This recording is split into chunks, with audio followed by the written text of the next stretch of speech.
Hi all, good morning. இன்றைக்கி morning மழையாக இருந்ததால் வெளியே வாக்கிங் போக முடியல. ஸோ வீட்டிலே சின்னதாக எக்ஸசைஸ் முடிச்சுட்டு அப்படியே மார்னிங் பிரேக்ஃபாஸ்ட் அண்ட் லன்ச் என்ன பண்ணியிருக்காங்கன்றதை பார்க்க போனேன். கிச்சனில் சுட சுட பூரி போட்டுட்ருந்தாங்க. அதுக்கு உருளைக்கிழங்கு பண்ணியிருந்தாங்க.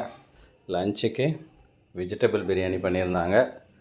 Plus raita, onion raita. அதுக்கப்புறம் ஆக்சுவலி யூடியூப் ஒன்று பார்த்து கத்திரிக்காய் ட்ரை பண்ணியிருந்தாங்க.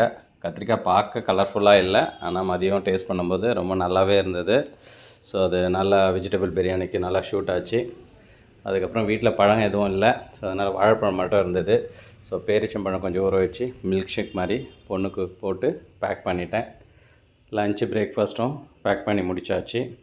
அப்புறம் இன்றைக்கி சாட்டர்டேன்றதால கோயிலுக்கு போகலான்னு கிளம்பியிருந்தேன். போகிற வழியில் ஒரே மழையாக இருந்தது. கொஞ்சம் நேரம் வெயிட் பண்ணிவிட்டு மழையெல்லாம் கொஞ்சம் நேரம் பார்த்து ரசிச்சுட்டு அப்புறம் கோயிலுக்கு போனேன். கோயிலுக்கு போயிட்டு அப்புறம் வீட்டுக்கு வந்தேன். வீட்டுக்கு வந்தோடனே ஆஸ் யூஷுவல் மார்னிங் பிரேக்ஃபாஸ்ட் முடிச்சுட்டு இன்றைக்கி ஒர்க் ஃப்ரம் ஹோம் தான், நல்லா வீட்டில் தான் லாகின் பண்ணணும். ஸோ இதே மாதிரி இன்னொரு வீடியோவில் உங்கள் எல்லோரையும் மீட் பண்ணுறேன். தேங்க்யூ, பாய்.